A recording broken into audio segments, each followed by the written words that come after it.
Hello, I'm Chuck Hughes, President, CEO of the Gary Chamber of Commerce, and I'd like to welcome you to this week's edition of Spotlight on Business.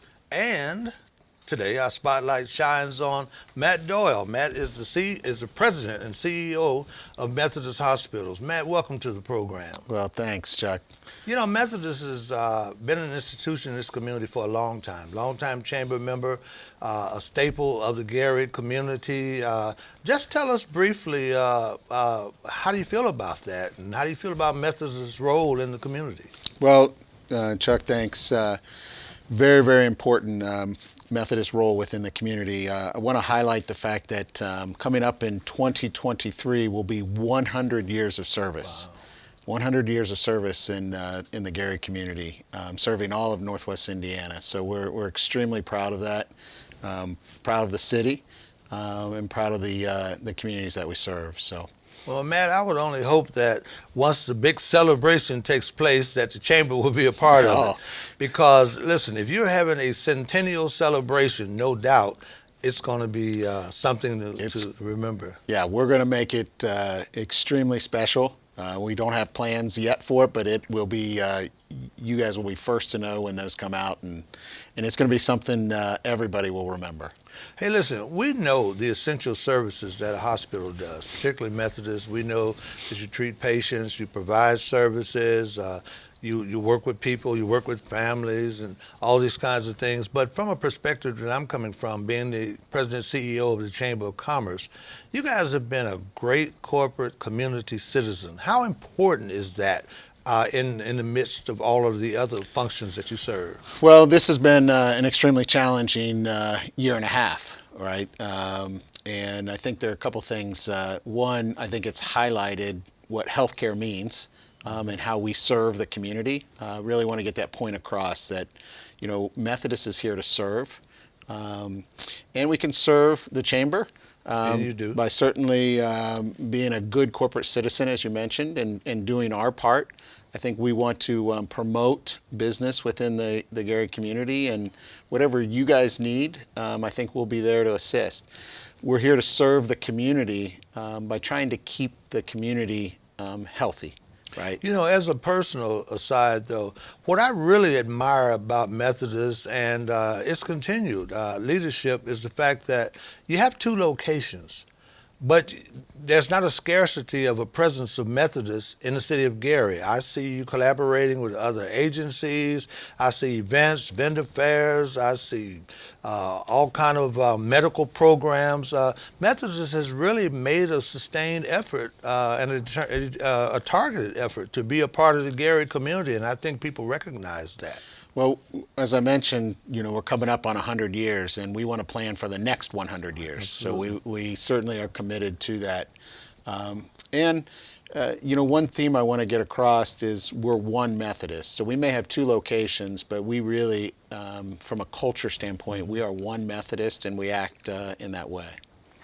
You know, one thing that has impacted us all, I don't care what business you run, I don't care if you're a professional sports team, a theater group, I don't care what you are, that thing called COVID-19 has impacted everybody. Yeah. Can you tell us, it's impacted your operation maybe from a standpoint of operation, how it does the rest of us, but by the same token, you are an entity that is a recipient of people who've been victimized by it. So can you kind of share with us that whole situation? Yeah, so we're really here, as I mentioned, to serve the community, and I think that's been highlighted this year because of all the tragedy.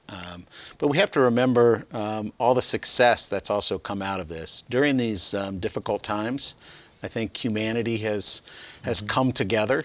We're really here to help each other as we go through this, and healthcare plays an important role there. You know, one thing that I noticed as well, I don't know if it's the atmosphere that you create there or what it is. It seems like it's a sort of a family environment, but the times that I ride by Methodist and I see that sign paying tribute to the workers there, you see it on the national news, you see it in other arenas, but when you actually see it at home and recognizing people who are serving the very people who you know and work with and live with and family members, just want you to know that that's gratifying. gratifying. And what is Methodist thought in that regard? Letting the folks know that treat us all and keep us well and work and risk their own lives, how much they are appreciated. So they're heroes, and that we want to highlight that. So Methodist has heroes, and that comes in all of the roles within our organization. The folks really doing the work are the individuals that need to be celebrated, and that's the heroes at the organization. And I can't exaggerate the great work that they've done throughout this pandemic. They have.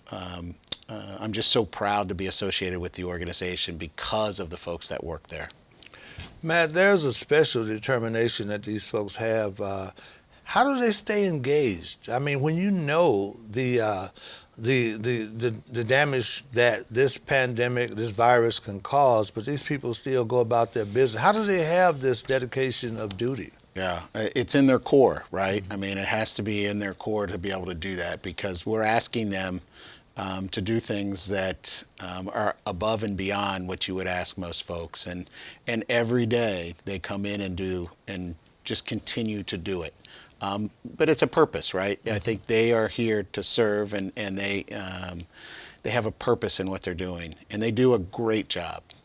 Well, I tell you this, having been a public safety person myself, actually for 34 years, it's good to see that the term essential worker means a lot now. Yeah. And to see these people recognized and all of us knowing the sacrifices that they make personally and with their families, it's just great. And Methodist is doing a good job as well. All right, Matt, we're going to take a little break. We'll be right back.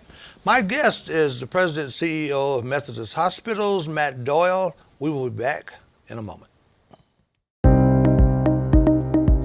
Don't tell anybody, but I'm a bookworm. I'm one of those very ambitious, highly motivated, overachievers you've heard about. When I enrolled in Gary Community Schools, I thought I'd be all alone. Sort of like an anomaly or a unicorn. Turns out, that wasn't true at all. There's lots of us here. Gary Schools. Strong, resilient, built for education.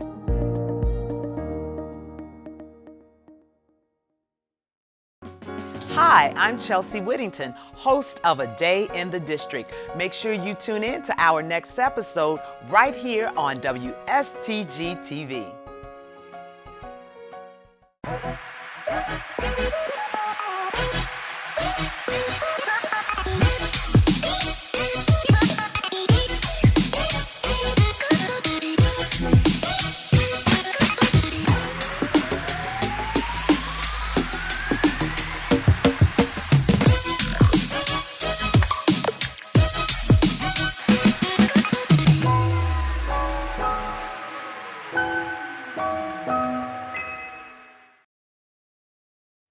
And I'm Chuck Hughes, your host for Spotlight on Business. We're back. My guest is Matt. Matt, listen, we talked earlier about the hospital, some of its operations, such or whatever, but let's talk about maybe some of the help that you've needed. The hospital supports people, but when we hear from the national news and the national administration and others, it seems as though now there is an emphasis on health care. Do you see it as such?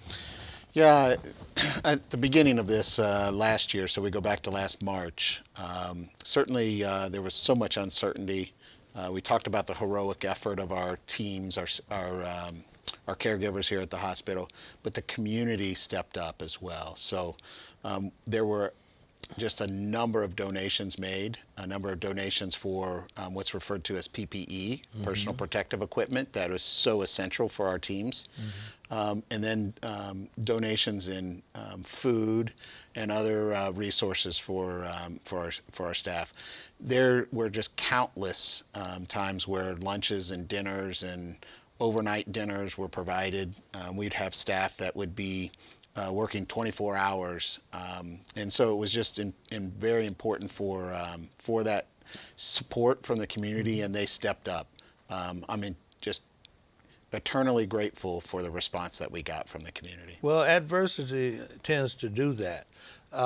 Maybe you can kind of describe to us what it was like. I could only imagine when PPE equipment was scarce And when this thing first, there was first the outbreak, and now you have to manage the staff. You've got an influx of patients coming in.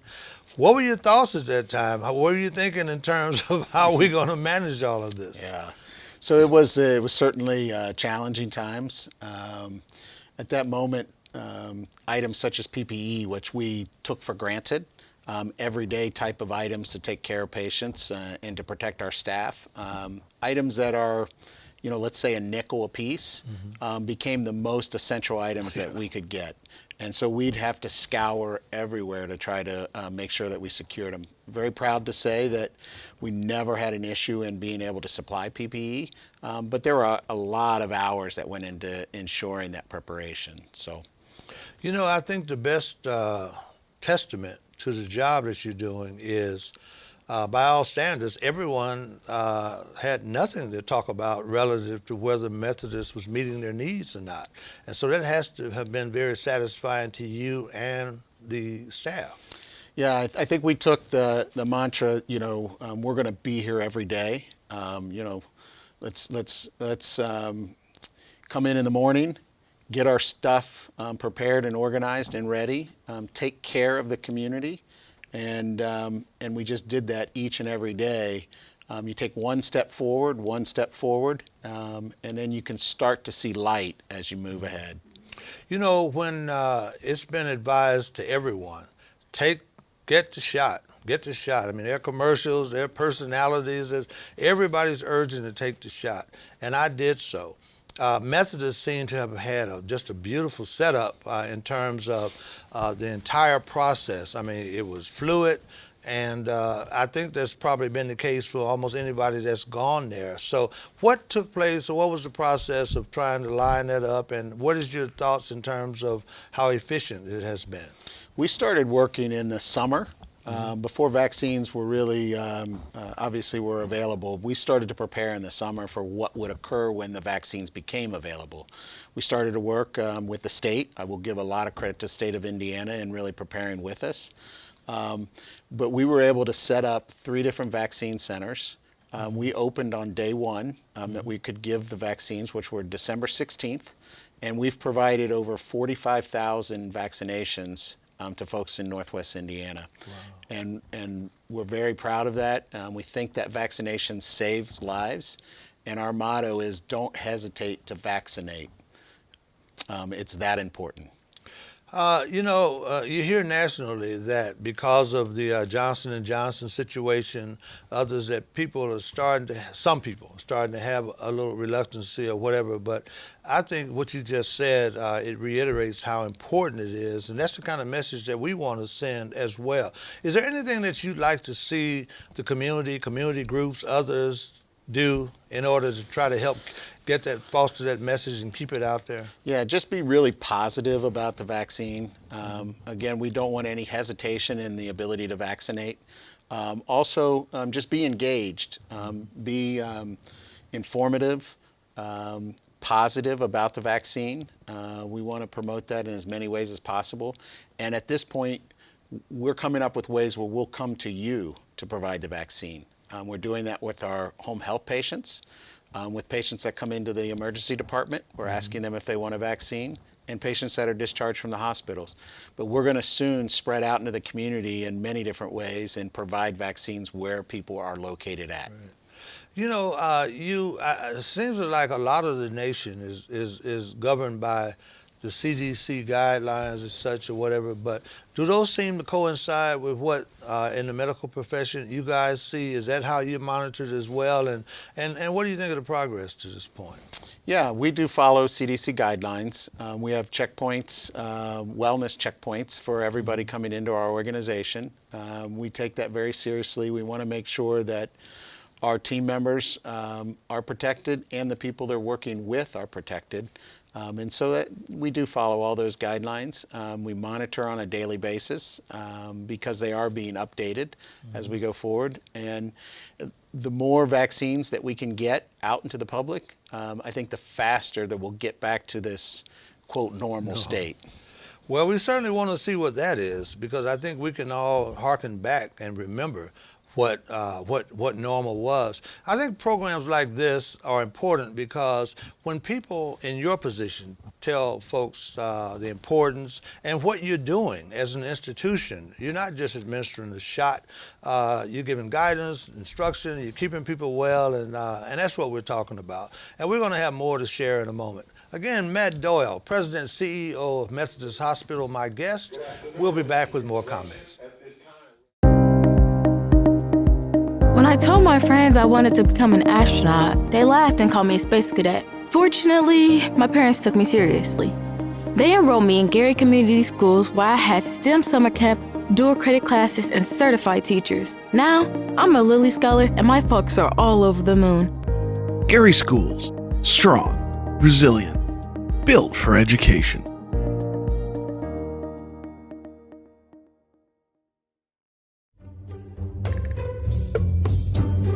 It's gross. I don't really want to talk about it. She didn't want to at first, but I mean, it's no big deal. Everybody does it. I was ready, totally ready, because we had been practicing this dance for weeks. He was supposed to take this girl to this dance, but I sprained my ankle at track practice. I hate sharing anything personal. It's so disgusting. For the dance, I let her wear my shoes and she hated it, but I thought she looked great in them. he could barely even walk. I ended up taking some pills for my pain. Yeah, they were my mom's, but It didn't go well. If it's not yours, If it's not yours, if it's not yours, Hey you, don't take it. don't take it. don't take it. don't take it.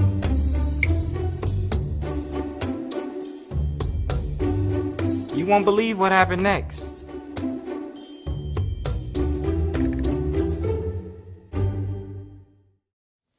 And we're back on Spotlight on Business.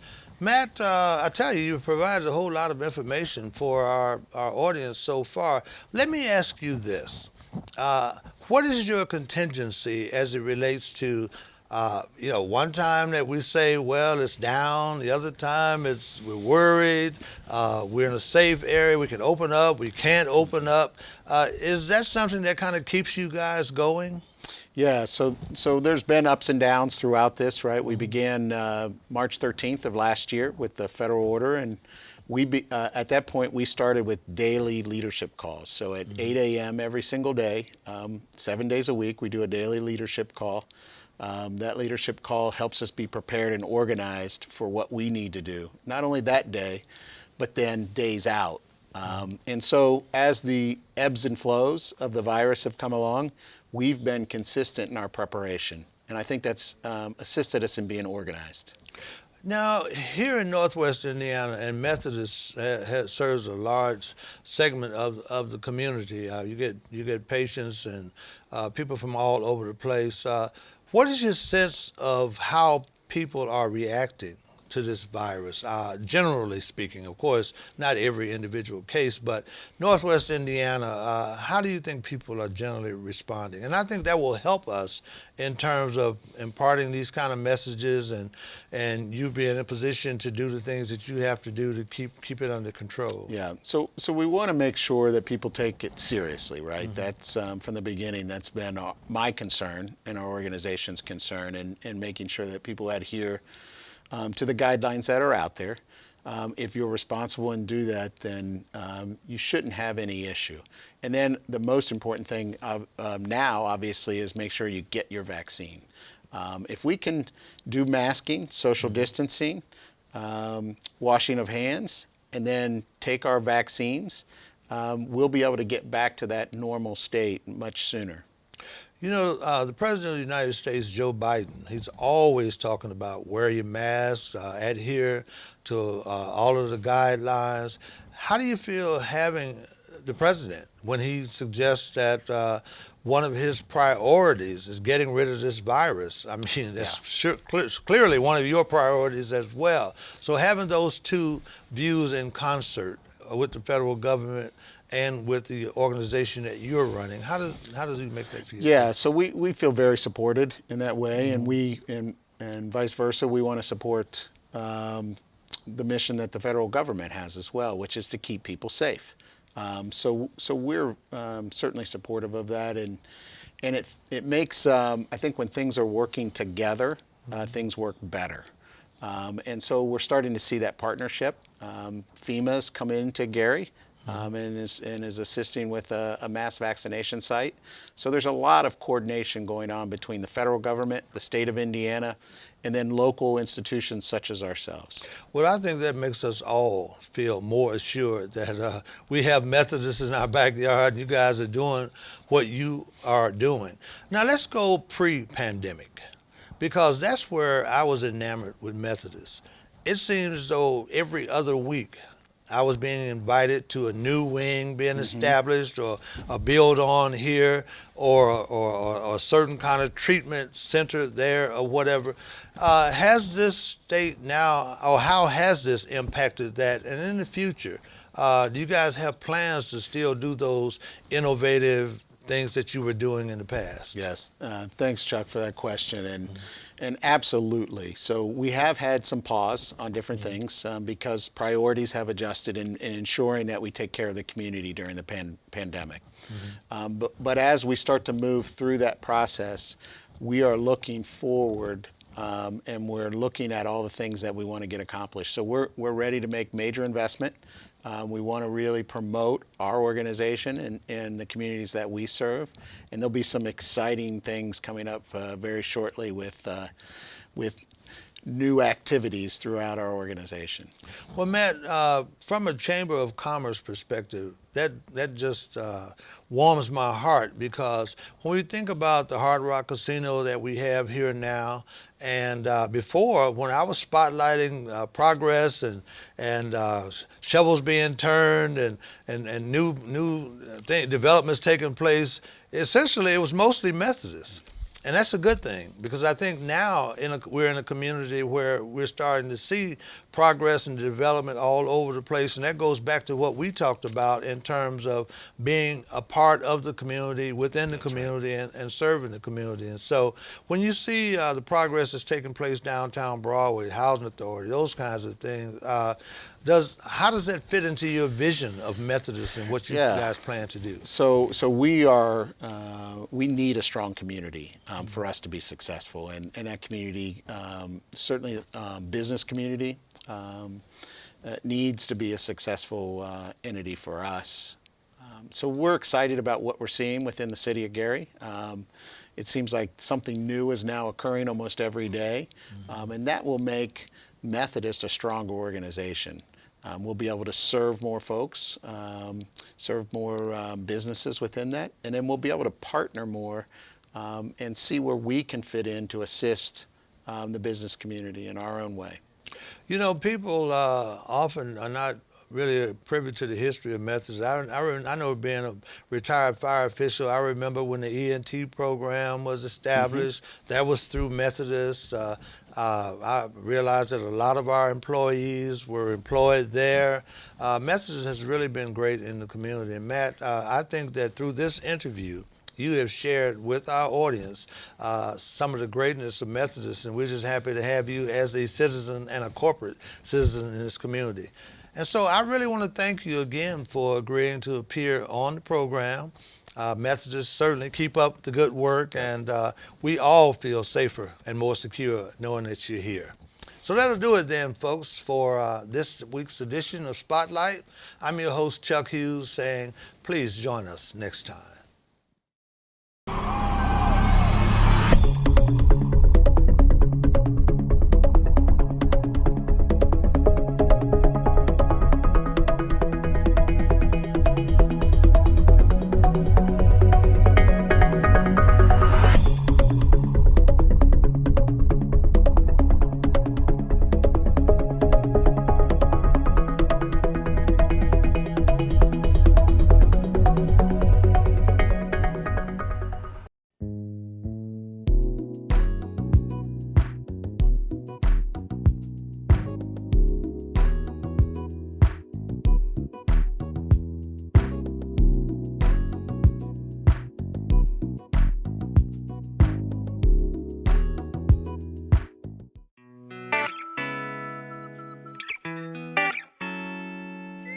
WSTG-TV.